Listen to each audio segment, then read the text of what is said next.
2023년에 방영한 EBS 다큐멘터리 커넥션 1부에 아프리카의 대표적인 초식동물 누가 등장합니다. 다큐멘터리는 해마다 일어나는 약 7천 마리의 아프리카 누의 떼죽음, 누가 누를 죽였는가 궁금증을 일으키면서 시작합니다.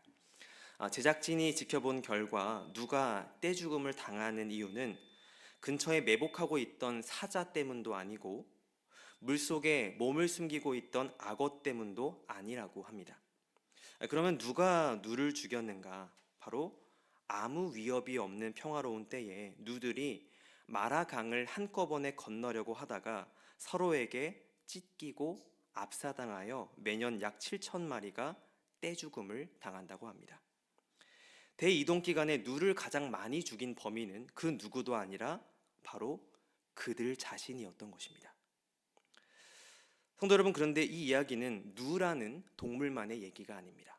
우린 종종 외부의 문제를 가장 큰 원인이라고 생각하지만 실제로 우리를 지치게 하고 무너뜨리는 것은 우리 안에서 일어나는 문제일 때가 많습니다. 환경보다 마음이 먼저 무너지고 상황보다 내면의 갈증이 더 큰 상처를 남길 때가 있는 것입니다. 사실 이것은 성경이 계속해서 말하는 진리입니다. 대표적으로 이스라엘 백성이 그랬습니다. 주변 환경보다 스스로의 완고함과 갈증이 그들을 더 지치고 무너지게 했습니다. 그래서 오늘 본문 1절은 첫 마디부터 이렇게 외칩니다. 오호라 너희 모든 목마른 자들아. 여러분, 하나님께서 오늘 말씀을 통해 우리에게 주시는 가장 중요한 메시지는 이것입니다. 너희가 목마른 이유는 환경 때문이 아니라 잘못된 곳에서 갈증을 해결하려고 하기 때문입니다. 그리고 그 갈증을 해결하기 위해 물로 나오라, 참된 생수이신 하나님께 나오라고 말씀하십니다. 여러분, 하나님께서 이렇게 목마른 자들을 부르시는 이유는 분명합니다. 우리의 갈증이 단지 환경이 어려워서 생기는 것이 아니라 잘못된 곳에서 갈증을 해결하려고 하기 때문입니다. 그런데 이 부분을 생각하다 보면 우리 일상 속의 단순한 경험 하나가 영적인 현실을 잘 보여주는 것을 경험하기도 합니다. 성도 여러분, 혹시 목이 마른데 물 대신에 다른 것으로 갈증을 해결하다가 오히려 더 목이 말랐던 적이 있으십니까? 저는 예전에 군대에서 행군을 할 때 목이 말랐는데 수통에 물이 비어 있는 겁니다. 근데 제 주머니에 사탕 하나가 잡혔습니다. 그래서 그 소망과 희망을 가지고 사탕으로 제 갈증을 해결하려고 했던 적이 있습니다. 근데 사탕을 먹다 보니까 더 갈증이 심해져서 목이 쩍쩍 갈라지는 것 같은 경험을 했습니다. 제가 찾아보니까 미국의 한 의과대학 교수는 제가 한 행동이 과학적으로 볼 때 어리석은 행동이라고 지적하면서 이렇게 글을 적어 놓았습니다. 설탕이 촉발하는 갈증을 없애는 가장 좋은 방법은 물을 한 잔 마시는 것이다. 콜라, 초코 우유, 과당이든 주스나 코코아 등을 마시고 싶어도 맹물을 마셔야 한다. 여러분, 이처럼 우리는 갈증에는 물을 마셔야 된다는 사실을 잘 알고 있습니다. 그런데 실상 삶에서는, 그리고 영혼의 차원에서는 이 단순한 진리를 자주 잊을 때가 있습니다. 겉보기에 시원해 보이는 것들, 눈앞에 문제를 해결해 줄 것 같은 것들에 손을 뻗지만 갈증은 더 깊어지는 것입니다. 대표적으로 오늘 본문에 나타난 이스라엘 백성이 그랬습니다. 그들은 영혼의 갈증을 제대로 해결하지 못한 채 잘못된 방법으로 갈증을 해결하려고 했습니다. 이스라엘 백성들은 하나님보다 애굽을 더 의지하기도 하고 위기가 있을 때는 하나님을 찾지만 위기가 끝나고 나면 하나님을 까맣게 잊어버린 행동을 무수히 반복합니다. 하나님께서는 다른 것들에게서 자신의 갈증을 해결하려는 그들의 행동에 매우 진노하시는 것을 볼 수 있습니다. 여러분, 그런데 안타까운 것은 지금 이 시대를 살아가는 우리도 종종, 아니 많이 우리의 삶의 갈증을 해결하기 위해서 다른 그 무엇을 찾아 헤맬 때가 있다는 것입니다. 바닷물과 같은 이방신들은 아닐지라도 달콤한 사탕 같은 그럴듯한 헛된 우상들을 의지할 때가 많습니다. 그 대표적인 우상이 누구입니까? 바로 나 자신입니다. 설교 초입에 말씀드렸듯이 누가 누를 죽였습니까?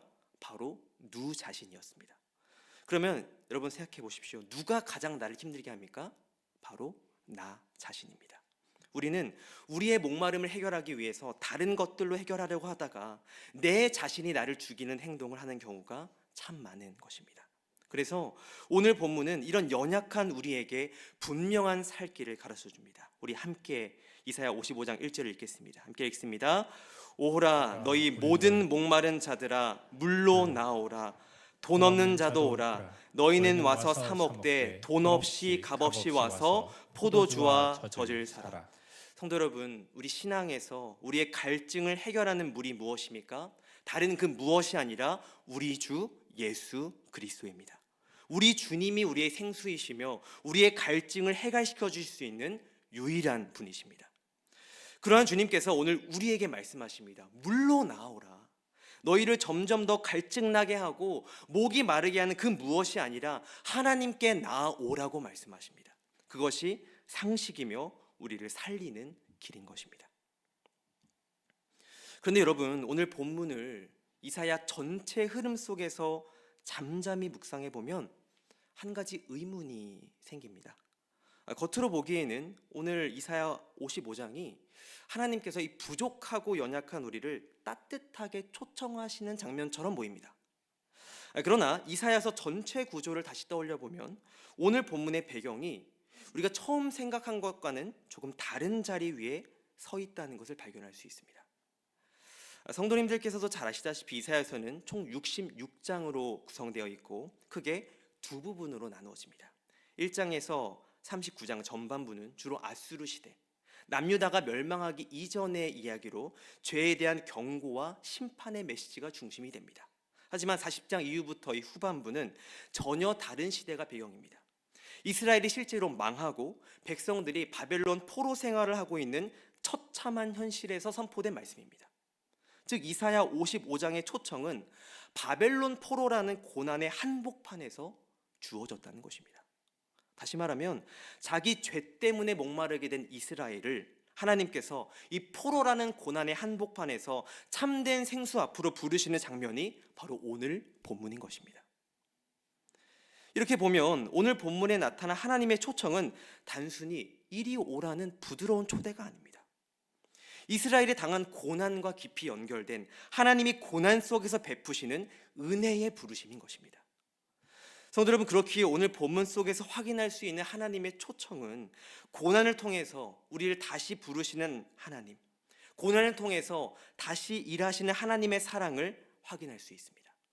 우린 이 시험에서 고난을 통해서 우리를 부르시는 하나님의 깊은 뜻을 알 수 있는데요, 두 가지로 살펴볼 수 있습니다. 첫째로, 고난은 우리를 하나님께 인도하는 길잡이라는 사실입니다. 여러분, 사실 우리 인생에서 고난은 뗄래야 뗄 수가 없죠. 고난은 인생의 필수 패키지이고 언제나 우리 삶에서 함께합니다. 물론 고난에도 종류가 있습니다. 그 중에서 이스라엘 백성들이 겪은 고난의 종류는 자초한 고난입니다. 야고보서 1장 14절에서 15절입니다. 오직 각 사람이 시험을 받는 것은 자기 욕심에 끌려 미혹됨이니 욕심이 잉태한즉 죄를 낳고 죄가 장성한즉 사망을 낳느니라. 이스라엘은 앞서 말씀드린 것과 같이 하나님을 떠나서 다른 곳에서 자신의 목마름을 채우려고 했습니다. 그 결과 하나님께서는 바벨론이라는 도구를 사용하셔서 이스라엘 백성들을 심판하셨습니다. 여기서 이스라엘 백성들이 당한 고난은 자초한 고난입니다. 물론 성경은 우리가 겪는 모든 고난이 다 우리의 잘못과 죄의 직접적인 결과라고 말하지는 않습니다. 그러나 분명한 것은 어떤 종류의 고난이든지 간에 하나님께서 그 고난을 버려두지 않으시고 사용하셔서 하나님께로 돌이키게 하신다는 사실입니다. 저는 종종 간증 프로그램을 볼 때가 있습니다. 근데 그 간증을 보다 보면 간증에서 똑같이 반복되는 핵심 이야기가 있다는 것을 발견합니다. 무엇입니까? 고난이 일을 하여서 하나님께로 돌이키게 한다는 사실입니다. 저는 그 간증들 중에서 고난이 일을 한다는 것을 잘 보여주는 간증 하나를 오늘 소개하려고 하는데요, 성도님들이 잘 알고 계시는 누가복음 15장에 나오는 둘째 아들의 간증입니다. 둘째 아들이 아버지한테 유산을 달라고 하면서 아버지를 모욕하죠. 그런데 그 유산을 받아서 아버지의 이름을 높이고 정말 멋진 인생을 살아가는 것이 아니라 어떻게 살아갑니까? 허랑방탄하게 탕진하면서 살아갑니다. 그 결과 둘째 아들이 어떤 상황을 겪습니까? 유대인들이 혐오하는 돼지를 치면서 그 돼지가 먹는 쥐염 열매로 배를 채웁니다. 그런데 그 장면에서 우리가 주목해야 할 부분이 있습니다. 둘째 아들이 그렇게 비참한 상황 속에 있을 때 어떤 생각을 떠올리는가입니다. 누가복음 15장 17절 우리 한번 함께 읽겠습니다. 함께 읽습니다. 이에 스스로 돌이켜 이르되 내 아버지에게는 양식이 풍족한 품꾼이 얼마나 많은가. 나는 여기서 주려 죽는구나. 뭐라고 합니까? 스스로 돌이켜 이르되. 둘째 아들이 돌이켜 생각합니다. 그 고난이 아버지를 떠올리게 합니다. 아, 그렇지. 아버지의 집에는 풍족한 양식이 있지. 얼마나 품꾼이 많았나. 성도 여러분, 이 둘째 아들이 그 깨달음과 함께 아버지 집으로 돌아왔듯이 바벨론 포로 가운데 있는 이스라엘에게도 하나님은 너희 목마른 자들아 물로 나오라고 말씀하십니다. 성도 여러분, 오늘 이사야 55장 1절에서 2절 말씀, 이 하나님의 부르심을 함께 읽겠습니다. 함께 읽습니다. 오라 너희 모든 목마른 자들아 물로 나오라. 돈 없는 자도 오라. 너희는 와서 사 먹되 돈 없이 값없이 와서 포도주와 젖을 사라. 너희가 어찌하여 양식이 아닌 것을 위하여 은을 달아주며 배부르게 하지 못할 것을 위하여 수고하느냐. 내게 듣고 들을지어다. 그리하면 너희가 좋은 것을 먹을 것이며 너희 자신들이 기름진 것으로 즐거움을 얻으리라. 이후에 주님께서 말씀하십니다. 내 생각이 너희의 생각과 다르다고 말씀하시면서 이 고난을 통해서 하나님께 돌이킬 수 있도록 인도하신다고 말씀하십니다. 그래서 로마서 5장 3절에서 4절은 이렇게 말합니다. 다만 이뿐 아니라 우리가 환난 중에도 즐거워하나니 이는 환난은 인내를, 인내는 연단을, 연단은 소망을 이루는 줄 알미로다.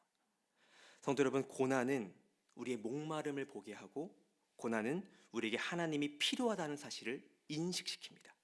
예수님이 우리의 생수이시구나.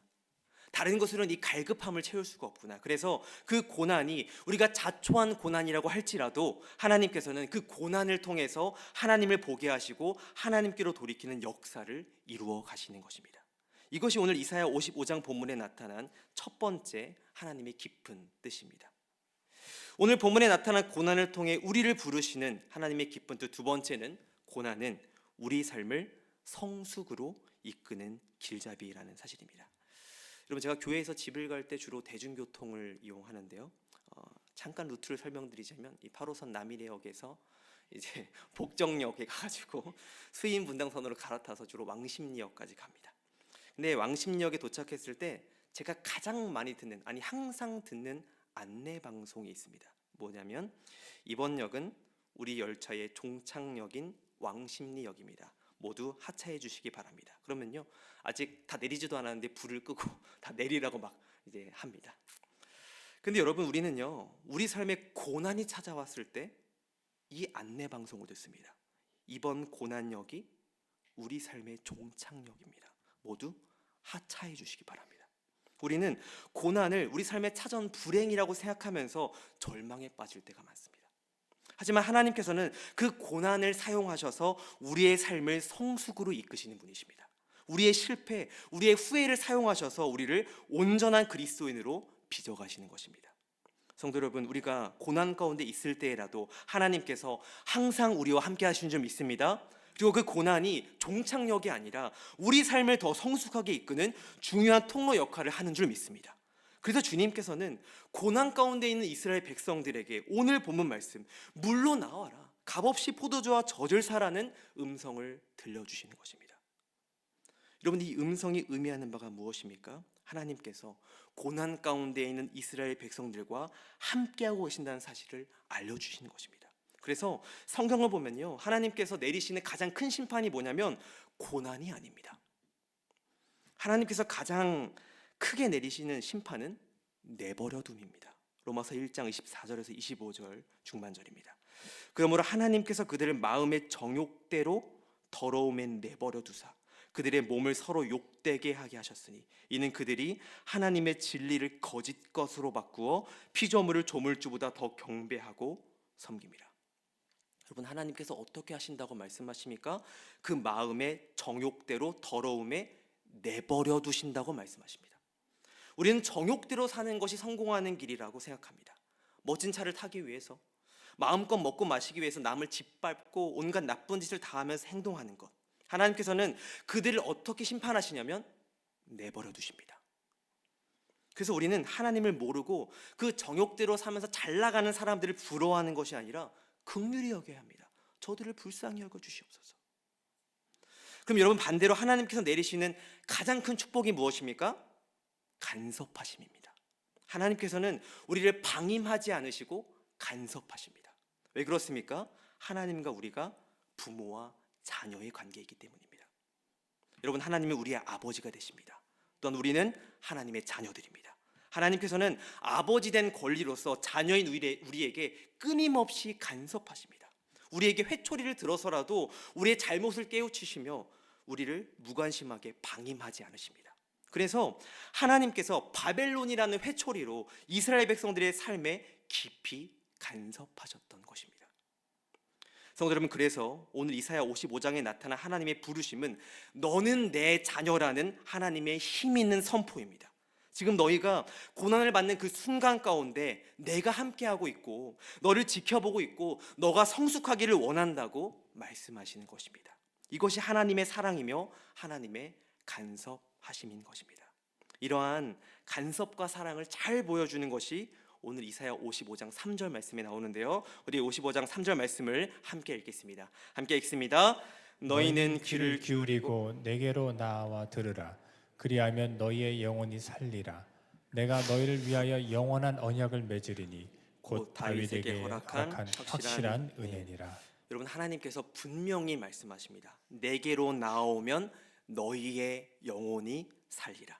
그런데 여기서 끝이 아니라 그 다음에 뭐라고 말씀하십니까? 내가 너희를 위하여 영원한 언약을 맺으리니 곧 다윗에게 허락한 확실한 은혜라고 말씀하십니다. 여러분, 이 표현을 주목하셔야 합니다. 내가 영원한 언약을 맺는데 그 언약은 다윗에게 허락한 확실한 은혜다. 하나님께서는 영원한 언약으로, 확실한 은혜로 자녀들의 삶을 이끄신다는 것을 말씀해 주시는 것입니다. 그렇게 고난은 종착역이 아니라 우리를 성숙으로 이끄는 중요한 통로 역할을 하게 됩니다. 여기에는 전적인 하나님의 간섭하심과 영원한 언약이 녹아 있는 것을 볼 수 있습니다. 제가 최근에 한 선교사님을 만났습니다. 그 선교사님과 여러 얘기를 주고받다가 그 선교사님이 최근에 어떤 자료를 정리하다가 읽었던 글을 저한테 좀 자랑스럽게 소개해 주셨습니다. 선교사님이 제게 물으셨습니다. 혹시 언약에 해당하는 헬라어를 아냐고 물으셨습니다. 여러분, 제 대답이 어땠을까요? 가만히 있었습니다. 모르겠더라고요. 그랬더니 선교사님이 설명을 하시기 시작했습니다. 언약에 해당하는 헬라어가 두 종류가 있다. 하나는 디아데케이고 또 하나는 신데케라는 단어인데요. 먼저 이 신데케는 서로 조건을 내걸고 맺는 쌍방 계약을 말하고, 디아데케는 한쪽이 일방적으로 책임을 지는 언약을 의미한다고 했습니다. 그러면 선교사님이 뭐라고 하시냐면 이 두 단어 중에서 디아데케라는 단어만 신약 성경에 사용되었다고 말씀해 주셨습니다. 한쪽에서 일방적으로 결정하는 언약을 뜻하는 디에데케만이 성경에 사용된 것입니다. 여러분, 무슨 말입니까? 하나님과 우리가 맺은 언약은 하나님께서 일방적으로 베풀어 주시는 은혜라는 것을 우리에게 보여주는 것입니다. 이를 가장 잘 보여준 사건이 무엇입니까? 예수님을 이 땅에 보내신 사건입니다. 주님께서 분명히 약속하셨습니다. 우리 이사야 55장 3절 말씀을 다시 읽겠습니다. 함께 읽습니다. 너희는 귀를 기울이고 내게로 나와 들으라. 그리하면 너희의 영혼이 살리라. 내가 너희를 위하여 영원한 언약을 맺으리니 곧 다윗에게 허락한 확실한 은혜입니다. 여러분, 이 확실한 은혜가 무엇입니까? 메시아이신 예수 그리스도를 통한 온전한 회복입니다. 하나님께서는 우리를 살리시기 위해서 자신의 아들을 고난 가운데 방임하셨습니다. 그리고 그 고난의 십자가를 통해서 우리의 삶을 생명과 구원으로 인도하셨습니다. 성도 여러분, 우리가 고난을 통해서 하나님께 돌아가지만 우리를 진짜로 살리는 것은 우리의 고난이 아니라 예수님의 고난인 줄 믿습니다. 우리의 고난은 길잡이일 뿐이고 우리를 살리는 생수는 오직 예수 그리스도의 십자가와 부활인 것입니다. 중요한 것은 그 언약을 우리 힘으로 끊을 수 없다는 사실입니다. 하나님께서 디아데케, 일방적으로 맺으신 언약이기 때문에 우리는 그 언약에서 도망칠 수 없고 끊을 수도 없습니다. 그래서 우리가 잘 아는 로마서 8장 38절에서 39절은 우리에게 이렇게 말합니다. 우리 함께 읽겠습니다. 내가 확신하노니 사망이나 생명이나 천사들이나 권세자들이나 현재이나 장래이나 능력이나 높음이나 깊음이나 다른 어떤 피조물이라도 우리를 우리 주 그리스도 예수 안에 있는 하나님의 사랑에서 끊을 수 없습니다. 아멘. 사랑하는 성도 여러분, 오늘 하나님께서 이 사랑의 언약 안에서 우리를 초청하십니다. 너희 모든 목마른 자들아 물로 나오라.